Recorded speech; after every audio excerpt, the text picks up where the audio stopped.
आपके भीतर सामर्थ्य है कि सबसे मुश्किल चुनौतियों पर भी आप जयवंत हो जाएं। जिंदगी आपको कहां पर ले जाती अगर डर की कोई बात ही नहीं होती? क्या आप तैयार हैं कि चिंता से भरोसे में आ जाए, चिंता से आशा में? तो दुबक कर क्यों रहें जबकि आप हिम्मत से आने वाली बातों के लिए आगे बढ़ सकते हैं।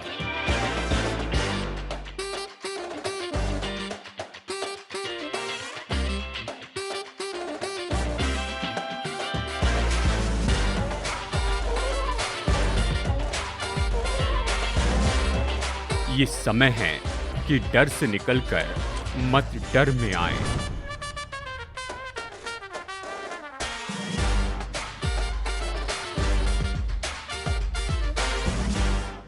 हेलो, मैं हूं डेविड जरमाया और जैसे हम डर से निकलकर मत डर में आए इन संदेशों की श्रृंखला में अध्ययन कर रहे हैं, हमने ऐसे 9 डर देखे हैं जिन पर हमें विश्वास से जय पानी है ताकि हम मसीह के साथ में बढ़ सके और परमेश्वर की नजदीकी को अनुभव कर सके।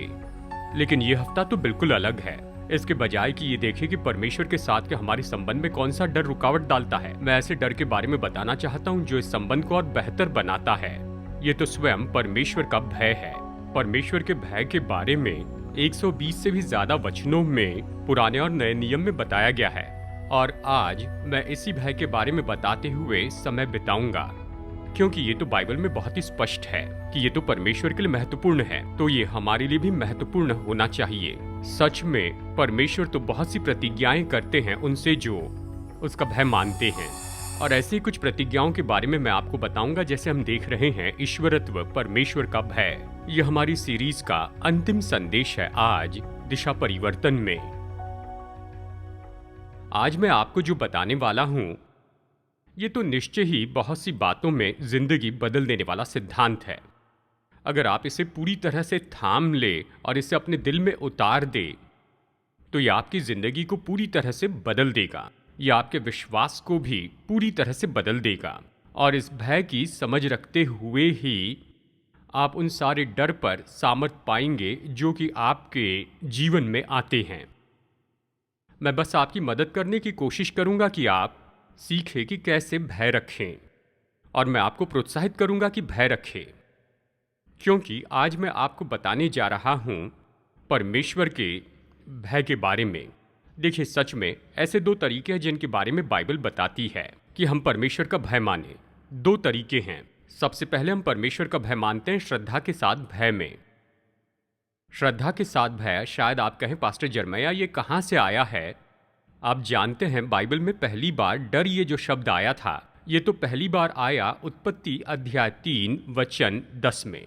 आदम और हव्वा ने पाप करने के बाद जब परमेश्वर उनसे मिलने आए, आदम परमेश्वर की उपस्थिति से छिप गया और वो इसका विवरण देता है उत्पत्ति 3:10 में।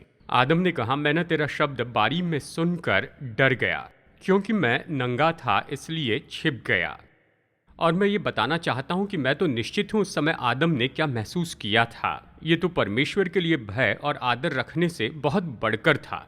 वो उसकी आवाज सुनकर पूरी तरह से डर गया, जैसे कि उसे डरना चाहिए था। परमेश्वर ने चेतावनी दी थी, अगर मना किया हुआ फल खाएगा तो मर जाएगा। उसने जो नहीं करना चाहिए था वही किया है और अब परमेश्वर उसे ढूंढते हुए आए। और आज मैं ये इसलिए बता रहा हूं क्योंकि बहुत से ऐसे विश्वासी हैं जो ये सोचते हैं प्रभु यीशु ने मानव रूप लिया और परमेश्वर स्वयं मनुष्य बनकर पृथ्वी पर आए, तो हमें परमेश्वर का भय मानने की कोई जरूरत ही नहीं। जो इस सच्चाई को स्वीकार करते हैं वो अक्सर यीशु के बारे में इस तरह से बताते हैं कि यीशु तो नम्र, करुणामय और प्रेमी व्यक्ति हैं। वो ऐसे ही थे, वो ऐसे ही हैं। वो सब जो ये सोचते हैं वो इससे बढ़कर हैं। ये वो क्रोधित यीशु है जिसने चाबुक उठा लिया और उसने अकेले ही भवन में से सराफों को वहां से भगा दिया। आप जान सकते हैं ये लोग तो बहुत डर गए थे, और ये डर जाना ये तो निश्चय ही असिद्ध का सिद्ध के लिए प्रत्युत्तर होता है। बदसूरत का उस सुंदर के सामने और भ्रष्ट का शुद्ध के सामने। जब यीशु मसीह उस दिन चलते हुए भवन में आए, वो उससे इसलिए नहीं डर रहे थे क्योंकि उसके हाथ में चाबुक था, वो इसलिए डर गए थे क्योंकि सर्वशक्तिमान परमेश्वर की उपस्थिति उनके मध्य में थी। और यशायाह भविष्यवक्ता के वचन यशायाह 8:13 में सेनाओं के यहोवा ही को पवित्र जानना, उसी का डर मानना और उसी का भय रखना। आप परमेश्वर के भय के बारे में चाहे जो भी सोचे, चलिए मैं आपको पहले ही बता दूं कि निश्चय ही एक तरीका है जिसके द्वारा आपको और मुझे परमेश्वर का भय रखते जाना है। आप कहेंगे परमेश्वर का भय मानने का मतलब क्या है? इसका अर्थ है श्रद्धा से भय रखे। मैंने जिनके बारे में पहले बताया, अगर आपने वैसा अनुभव पाया है तो आप उन्हीं के जैसे करेंगे, मुंह के बल गिर जाएंगे और आप तो श्रद्धा के साथ भय से भरेंगे परमेश्वर की उपस्थिति में। परमेश्वर का भय मानने का एक और तरीका है जिसके साथ हम आरामदेह महसूस करते हैं, जिसे कहेंगे आश्चर्यचकित करने वाला समर्पण। बाइबल कहती है विश्वासी के नाते ये भी हमारे जीवन का भाग होना चाहिए। फिलिपियो इस तरह कहता है, इसलिए हे मेरे प्रियो, डरते और कांपते हुए अपने अपने उद्धार का कार्य पूरा करते जाओ। पहला पत्रस इस तरह से कहता है, तो अपने परदेसी होने का समय भय से बिताओ। यीशु मसीह के सक्रिय अनुयायियों के लिए ये जो विचारधारा है, ये प्रतिदिन के जीवन में बड़ा अर्थ रखती है। हम परमेश्वर का भय मानते हैं, उसका आदर करने के द्वारा, उसका सम्मान करने के द्वारा, उससे प्रेम करने के द्वारा।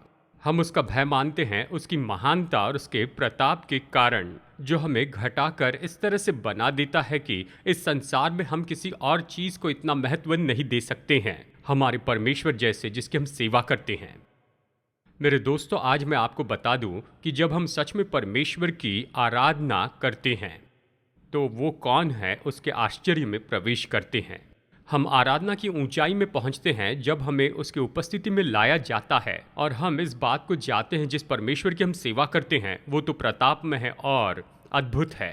हम उसमें उठाए जाते हैं क्योंकि चाहे कुछ पल के लिए हो, हम सचेत हो जाते हैं कि सृष्टिकर्ता परमेश्वर, उसे ही तो हम जानते हैं और ये ऐसा परमेश्वर है जो हमें जानता है।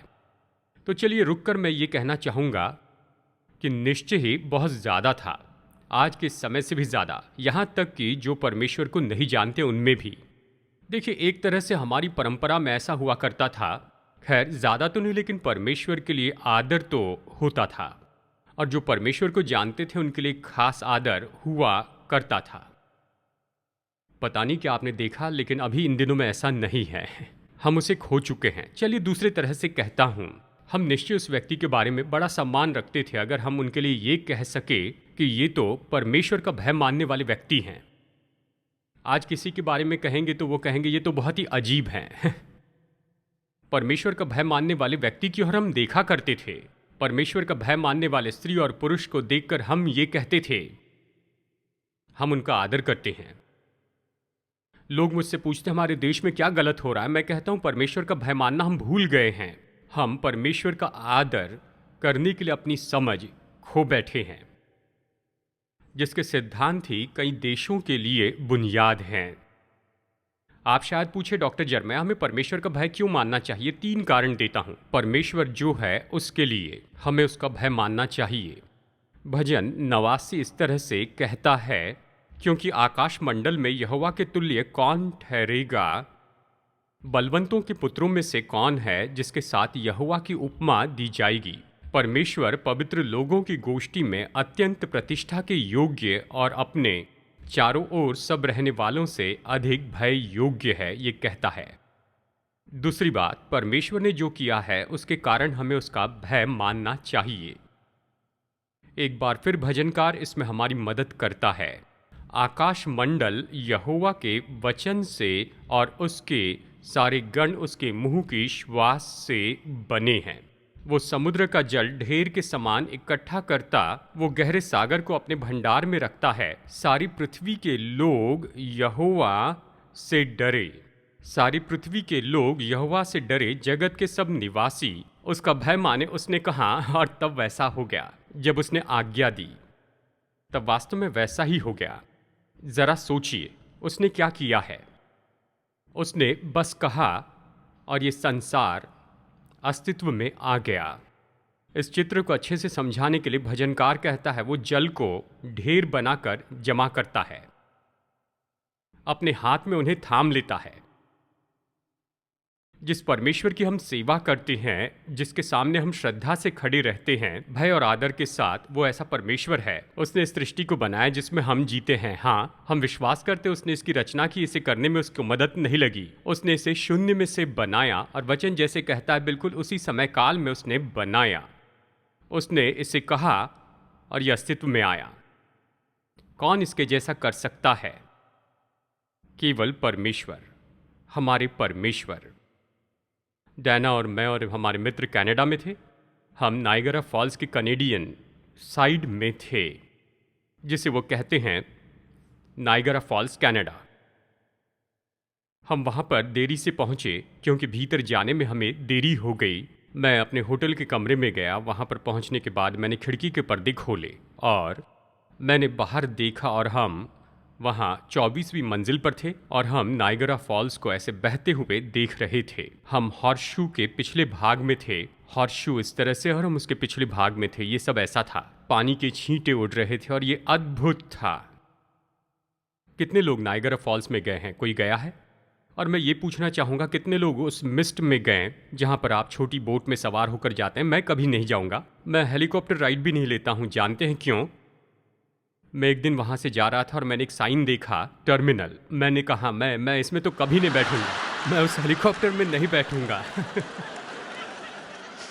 लेकिन मैं बताऊं, मैं उस फॉल के नीचे से पैदल चलते गया हूं और वहाँ पर खड़ा रहा जबकि पानी की बौछारें इस तरह से ऊपर आ रही थी।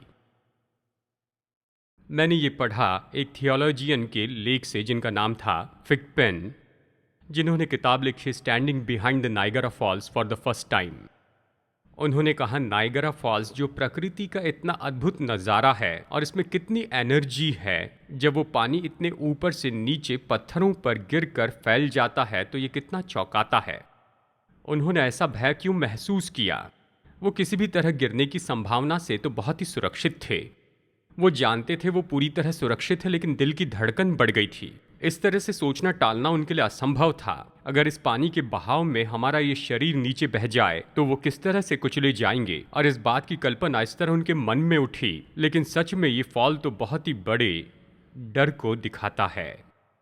और उन्होंने लिखा और मैं इससे सहमत हूँ। परमेश्वर की अद्भुत रचना के पहले 10 में शायद नायगरा फॉल्स भी ना आ सके। नायगरा फॉल्स में बहने वाला पानी तो एक बकेट के एक छोटे बूंद से भी कम है उस गैलेक्सी की तुलना में जो उसने आकाश में फैलाई है। जब उसने बस कह दिया और ये अस्तित्व में आ गया, तो कितना ज़्यादा हमारा दिल धड़कना चाहिए उसकी उपस्थिति में। हम तो उसके अगणित किनारे पर केवल एक बालू हैं, उसके अनंत काल में केवल कुछ पल के हैं। अब तक जितनी महानता हमने देखी है उन सब में वो बहुत ही महान है, और जितनी भी सामर्थ्य को हमने देखा है उससे तो ये बहुत ही ज़्यादा बहुत सामर्थी है। जितने भी सबसे बुद्धिमान दिमाग और जिन लोगों के बारे में हमने जाना है ये तो उनसे भी बहुत ही महान है। वही तो सर्व शक्तिमान परमेश्वर है। उसने जो किया है उसके कारण हमें उसकी आराधना करनी चाहिए। वो जो है उसके लिए, उसने जो किया उसके लिए। और तीसरी बात, परमेश्वर जो कर रहा है उसके कारण हमें उसका भय मानना चाहिए। परमेश्वर के सारे महान काम केवल भूतकाल में नहीं हुए, वो तो आज लोगों की जिंदगी बदल रहे हैं। वो जो कर रहे हैं उसके लिए हमें उसका भय मानना चाहिए। भजन 66:5 ये कहता है, आओ परमेश्वर के कामों को देखो, वो अपने कार्यों के कारण मनुष्यों को भय योग्य देख पड़ता है। इस तरह से ये कहता है। मैं आपसे पूछता हूँ आज वो क्या कर रहे हैं कि हम उसके लिए इतनी श्रद्धा रखें और उसका भय माने। हम इसकी बड़ी सूची बना सकते हैं, लेकिन मैं एक बात पर गौर करना चाहता हूँ। अगर आप सोचते हैं परमेश्वर जो कर रहे हैं उसके लिए हमें क्यों उसका भय मानना चाहिए, तो चलिए एक शब्द कहता हूँ, क्षमा के लिए।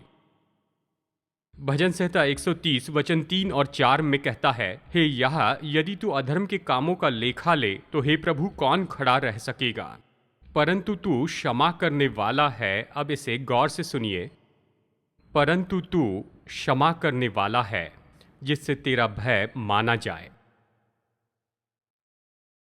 ये वचन हमें याद दिलाता है यदि हम अपने पापों को मान ले तो वो हमारे पापों को क्षमा करने और हमें अधर्म से शुद्ध करने में विश्वास योग्य और धर्मी है। और देखिए, हमारे पाप क्षमा किए गए हैं कई साल पहले जब हमने नया जन्म पाया था और हम उसे भूल गए हैं। अब हम खुद को इस सच्चाई से कभी हैरान होते हुए नहीं देखते हैं कि पवित्र परमेश्वर जो 100% सिद्ध थे, उसमें कोई भी गलती नहीं थी, वो हमें स्वीकार कर सके उसके क्षमा की इस सरल क्रिया के द्वारा। और मुझे क्षमा किया गया। मैं आप सभी के जैसे एक पापी हूं, लेकिन मैं क्षमा पाया हुआ पापी हूं। केवल 2 तरह के पापी हैं, यानी एक को क्षमा किया गया और एक को नहीं। और क्षमा तो हम सब के लिए उपलब्ध है अगर हम इसे स्वीकार करते हैं, तो ये तो सर्वशक्तिमान परमेश्वर के हृदय से ही आती है। और ये तो वो महान काम है जो आज वो कर रहे हैं। ऐसे भी लोग हैं जिनकी ज़िंदगी बदल गई है, और हम देखते हैं प्रभु ने कैसे इस तरह से उनकी ज़िंदगी बदल दी, उन्हें कैसे इन क्रियाओं में से निकाला। अब वो विश्वासी हैं, उनकी पूरी ज़िंदगी बदल गई है, वो बुरे काम छोड़कर नई दिशा में बढ़ रहे हैं। ज़िंदगी बदलने वाले इस बात को ही तो क्षमा कहते हैं, और ये वो काम है जो परमेश्वर आज हमारे मध्य में कर रहे हैं। ये परमेश्वर का महान काम है, यानी आपकी क्षमा और मेरी क्षमा। इसके पहले कि मैं इस संदेश के अंतिम भाग में जाऊं, मैं उस सवाल का जवाब देना चाहता हूं जो लोग कई बार पूछते हैं, और वो ये है कि कैसे मैं परमेश्वर से प्रेम करके उसका भय मानूं, यानी दोनों एक ही समय में। क्योंकि ऐसे दिखाई देता है कि वचन कहता है कि हम ऐसा नहीं कर सकते हैं। पहला यूहन्ना 4:18 कहता है, प्रेम में भय नहीं होता, वरन सिद्ध प्रेम भय को दूर कर देता है, क्योंकि भय का संबंध दंड से होता है। जो भय मानता है वो प्रेम में सिद्ध नहीं हुआ। बाइबल हमें बताती है हमें परमेश्वर का भय मानना है और हमें परमेश्वर से प्रेम करना है, या आपस में मतभेद में नहीं है। ये वचन हमें याद दिलाता है जब हम सच में परमेश्वर का भय रखेंगे तो परमेश्वर के प्रेम को समझ पाएंगे, और जब सच में परमेश्वर के प्रेम को जानेंगे तो प्रभु का भय रखेंगे। यह हमारे मन में एक दूसरे से अलग या विरोध में नहीं है। देखिए, मैंने इस संदेश के शुरुआत में ही आपसे कहा कि इस तरह का जो सिद्धांत है मुझे हैरान करने वाला है। अब इसी में हम आगे बढ़ते हैं। मैं इस बात के बारे में नहीं जानता था कि बाइबल में कितनी जगह पर बताया गया कि अगर हम प्रभु का भय माने तो हमें प्रतिज्ञाएं दी गई हैं। मतलब मैं तो आपको केवल कुछ ही बता सकता हूं, लेकिन ऐसे बहुत हैं। बाइबल कहती है कि ये सारी चीज़ें हमें मिलेंगी अगर हम परमेश्वर का भय माने और उसे थामे रहें, और हमें जो करने के लिए बुलाया गया उसे करते जाएं। सबसे पहले प्रयोजन की प्रतिज्ञा, इसके लिए ये वचन है भजन 34:9 और 10, हे यहोवा के पवित्र लोगों, उसका भय मानो, क्योंकि उसके डरवैयों को किसी बात की घटी नहीं होती। जवान सिंहों को घटी होती है, वो भूखे रह जाते हैं, परंतु यहोवा के खोजियों को किसी भली वस्तु की घटी न होगी। बाइबल कहती है अगर आप परमेश्वर का भय माने तो वो आपके लिए प्रबंध करेंगे। नंबर 2, सुरक्षा की प्रतिज्ञा। देखो, यहोवा की दृष्टि उसके डरवैयों पर और उन पर जो उसकी करुणा की आशा रखते हैं बनी रहती है कि वो उनके प्राण को मृत्यु से बचाए और अकाल के समय उनको जीवित रखें। वो आपकी रक्षा करते हैं। शुद्धता की प्रतिज्ञा, भजन संहिता 103 वचन 12 और 13, उदयाचल अस्ताचल से जितनी दूर है उसने हमारे अपराधों को हमसे उतनी ही दूर कर दिया है। जैसे पिता अपने बालकों पर दया करता है, वैसे ही यहोवा अपने डरवैयों पर दया करता है, ये कहता है।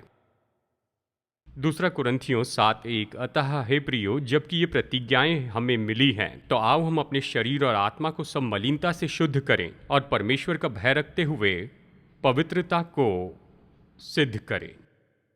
इन वचनों के अनुसार परमेश्वर का भय तो शुद्धिकरण के लिए बहुत ही महत्वपूर्ण बात है। परमेश्वर का भय केवल उसके ज्ञान के लिए ही जरूरी नहीं, पर विश्वासी के नाते यह हमारी परिपक्वता में जरूरी है। अगर हम में परमेश्वर का अच्छा भय नहीं है तो हम बढ़ नहीं सकते, परिपक्व नहीं हो सकते हैं। हम हमेशा बच्चों के जैसे ही रहेंगे।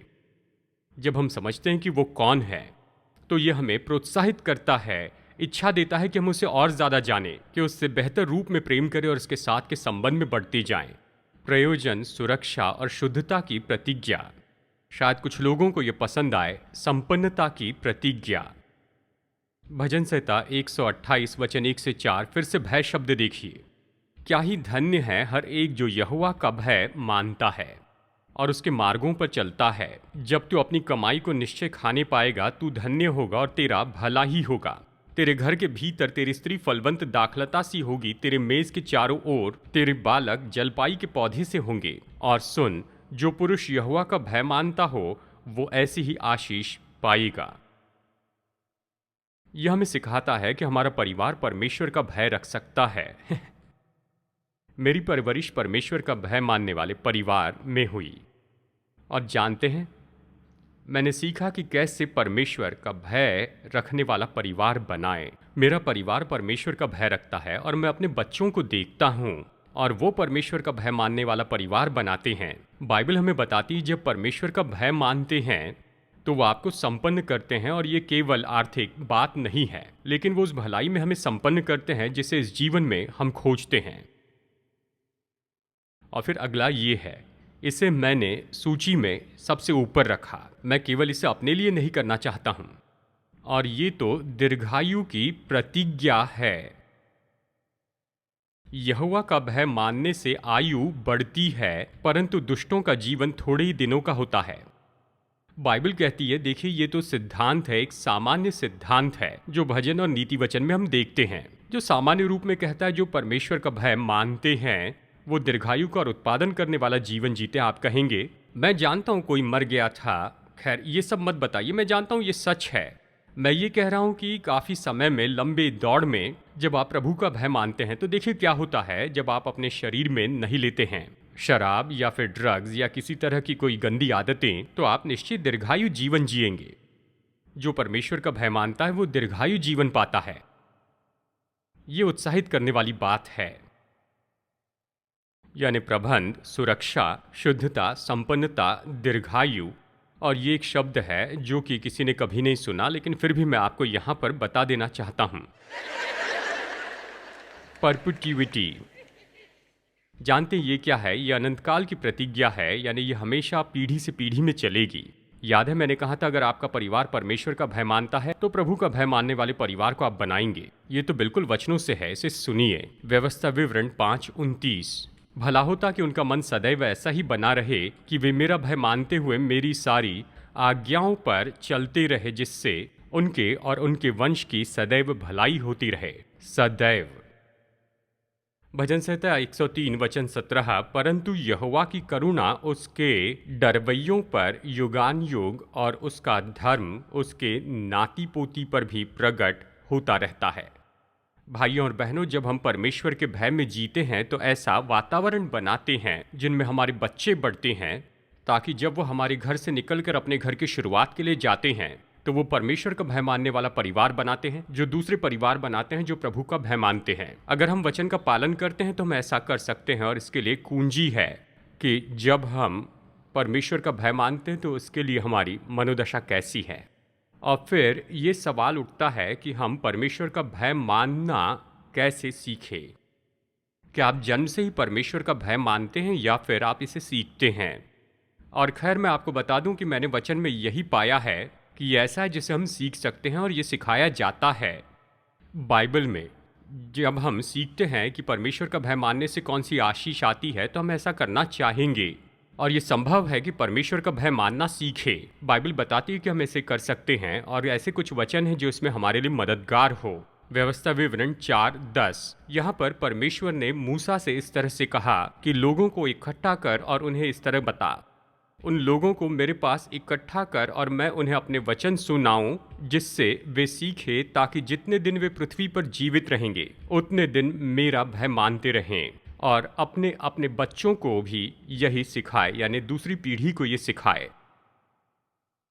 राजा दाऊद अपने भजन में लिखता है, हे लड़कों आओ मेरी सुनो, मैं तुमको यहोवा का भय मानना सिखाऊंगा। वैसे कहता है। भजन 86:11 कहता है, हे यहोवा अपना मार्ग मुझे दिखा, तब मैं तेरे सत्य मार्ग पर चलूंगा। मुझे एक चित कर कि मैं तेरे नाम का भय मानूं। और सुलेमान सभोपदेशक की किताब लिखने के अंत में, जबकि उसने संसार की सारी बुद्धि के बारे में अनुभव कर लिया, और फिर आखिर में एक ही बात दोहराता, ये सब व्यर्थ है, व्यर्थ है, इसका कोई अर्थ नहीं है। मानो जैसे सुलेमान लिख रहा था कि हे परमेश्वर को जीवन के चित्र में रखे बिना इसका अर्थ जानना चाहता था। वो इन सब को देखकर इस अंत में पहुंचता है, इस तरह से कहता है, इसे गौर से सुनिए। सब कुछ सुना गया। अंत की बात ये है कि परमेश्वर का भय मान और उसकी आज्ञाओं का पालन कर, क्योंकि मनुष्य का संपूर्ण कर्तव्य यही है।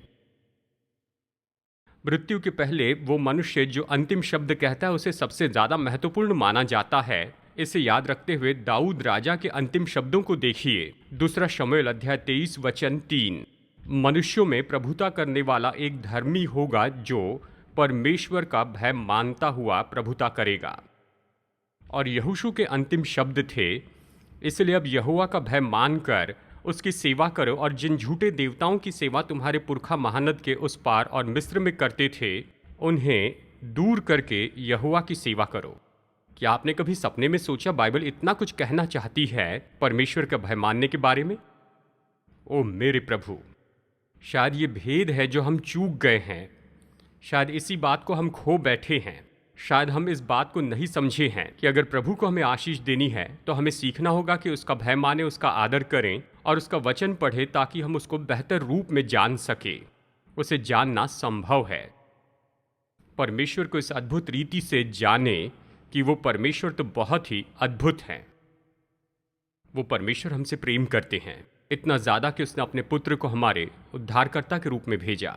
मैं सच में बहुत ही हैरान हो गया जब इस अध्ययन के साथ में मैं आया कि मेरे परमेश्वर मेरी सोच से भी बड़े हैं। वो तो सच में इतने अद्भुत हैं, वो सच में इतने महान हैं जिस प्रभु की हम सेवा करते हैं। ये तो परमेश्वर का वो भय है और इसके मध्य में हमारी सुरक्षा है जो हमारे दिल में आनंद और हैरानी लाती है। हम में परमेश्वर का भय होता है। वो तो वही परमेश्वर है जिसने हमें बाहों में भर लिया है। जीवन के बीच में उसने हमसे इतना प्रेम किया है। यही तो वो जो है उसकी अद्भुत बात है, जिसके कारण हम रोमांचित हो उठते हैं कि मेरे जैसे व्यक्ति के लिए उसने अपने आप को इस तरह से दे दिया, और इसलिए मैं उसका भय मान सकता हूँ और उससे प्रेम कर सकता हूँ, और उससे प्रेम करने के द्वारा मैं उसका भय मानना सीखता हूँ, और उसका भय मानने के द्वारा उससे प्रेम करना सीखता हूँ। बाइबल कहती है कि प्रेम और भय एक साथ चलते हैं, और मैं चाहता हूँ कि आप जान लें कि अगर आप इस भय को सही रूप में समझ लें तो ये आपके जीवन के बाकी सभी डर को दूर कर देगा। क्योंकि अगर आप उसे जान लें और आप जान लें कि वो आपको जानता है, तो फिर ऐसा क्या है जिससे हम डर सकें? तो हमें किससे डरने की जरूरत है? हालेलुया।